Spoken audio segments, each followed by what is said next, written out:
Hey guys, and welcome back to my booktube channel. Today I have for you the discussion for Alanna the First Adventure. This book was first published in 1983, which makes it nearly 10 years older than me. In case you haven't checked it out already, I've already done a spoiler-free review, which you can click on just here and go check out. If you haven't read the book yet, I would suggest going watching that and then reading the book, because this discussion is going to be full of spoilers.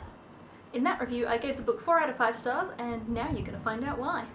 Sorry about that, I just had to go put my hair up. It is currently 40 degrees Celsius in Adelaide, and that's a little bit too hot for me to have my hair hanging around my neck.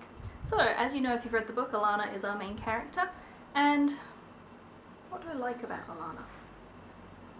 I think Alanna's such a wonderful character because she's not necessarily your typical girly girl. I love the fact that she loves the fighting arts, and I love the fact that she's an angry person. I'm not entirely sure it comes across why she has a very short temper, but seeing her get short with people on a regular basis makes her far more interesting than if she just let them get away with whatever they were doing.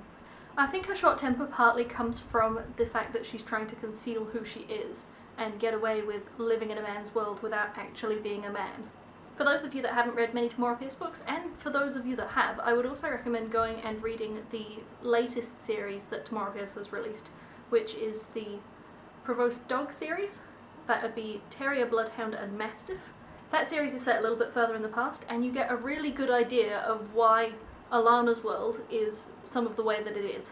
It sheds a bit of light on the history of Tortle and sort of lets you know why, for example, girls might not be allowed to become knights. There's definitely stories of times in the past where there had been great knights. I don't know whether it's mentioned in this first book, but it will definitely come up in later books if it hasn't been already. I think the character development for Alanna, especially throughout the rest of this series, is also quite interesting because a lot of it has to do with overcoming fears. In this first book you get a little bit of an example of it when Alanna talks to Miles, George and John about how she acquired lightning.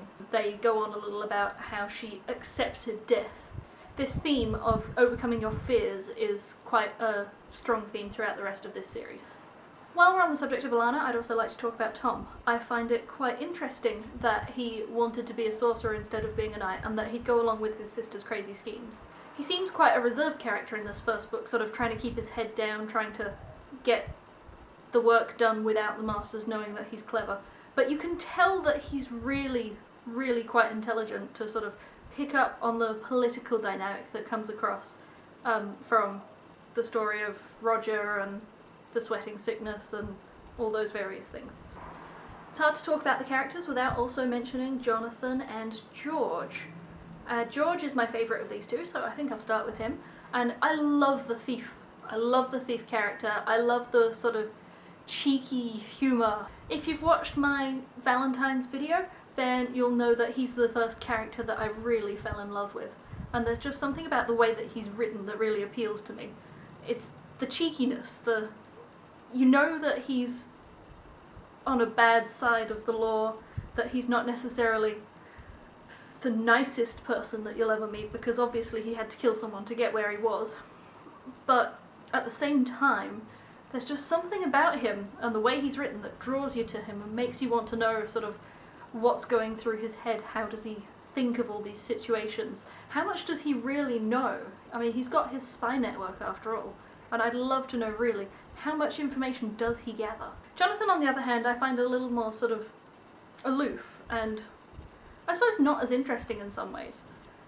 Obviously he's a prince, so he's got to be a little more sort of careful about what he says and does, but I find that in some ways that detracts from his personality. At this point he's so much Jonathan the prince that there's very little of Jonathan the person behind him. Then of course we come to Duke Roger, and Roger I think has to be one of my favourite characters in the book. I have a little thing for the villains. If you can make me hate a character in a movie or in a book, then it is the most brilliantly done character ever.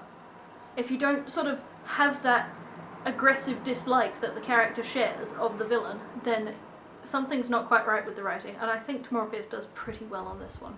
I love how Tamora Pierce has made Duke Roger a suspicious character, wanting to kind of know what's going on with Alanna, without really taking much interest in this sort of country boy, country noble's son who doesn't really know what's what.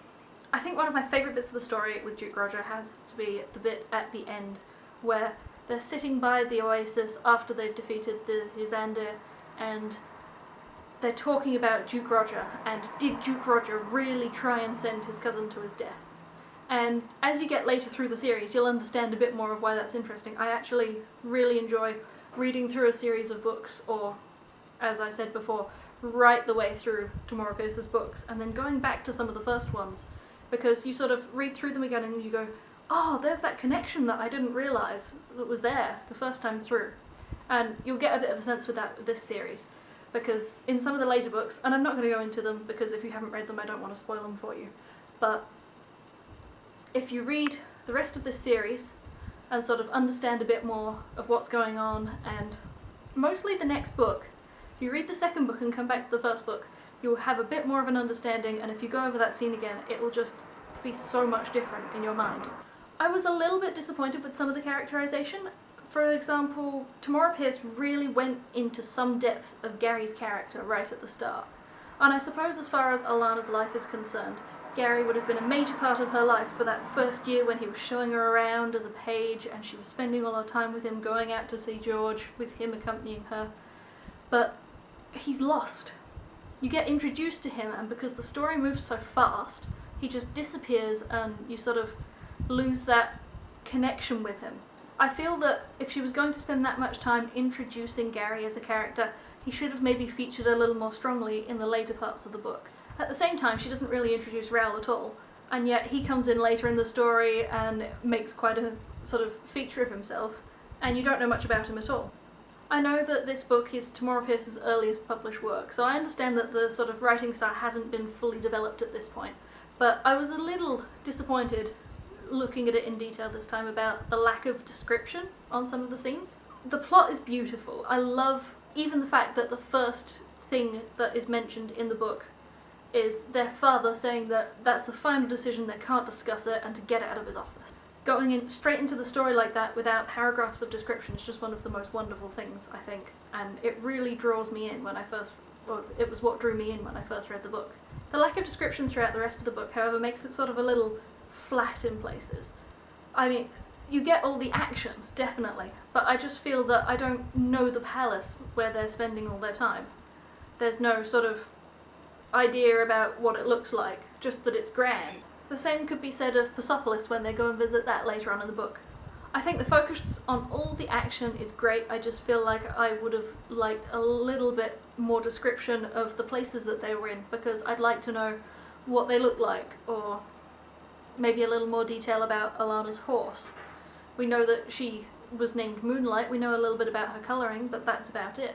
I found one of the things that really threw me off a little bit this time is that the plot isn't one big plot for the first book. The plot in the Song of the Lioness Quartet goes across the entire 4 books, the main plot, and this is a 216-page book. The main plot for the series starts on page 110, so you're over halfway through the book before you even get a hint of what might be going on. I do, to some extent, like the multiple part feel of this book. You get the bit with Alanna coming to the palace and learning a bit what palace life is like. And within that you get the small scare that someone's going to find out that she's a girl just by taking her measurements for some clothes. And then you've got the whole thing with Rowland and trying to, you know, fend him off and learn to fight a bully and gain strength, learn new fighting techniques. That whole Rowland section is like one piece of the story. And then you've got sort of, from there on, the overlapping pieces of Duke Roger coming into the story and learning about him, and is he a nice person, is he not? Everyone seems to think he is, but is he really? Combined with Alanna growing into a woman and discovering that her body's doing things that she absolutely hates. And I love that storyline as well. I think it was one of the ones that I really related to back when I was 11 and I first picked up this book. I think the one part that could have done with a bit more emphasis is the Ysandir, the final part of the story. Starting it sort of with Duke Roger warning them away from the Black City. Even though you've had a couple of visions of the Black City earlier in the book, that could have been the storyline that tied the entire book together. If she'd maybe remembered that she'd seen the vision of the Black City or if something else connected her to the Black City other than seeing it a couple of times at the start. I feel that really could have pulled the book into one unit that would have made it really something special. But instead it sort of feels like the story starts right near the end and finishes at the end.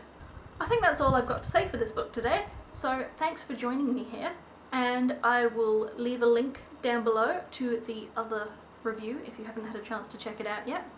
And there will also be a link up here and in the description box down below to the videos that I'm making on my vlog channel. I would like it very much if you would go check that out. Until next time, bye!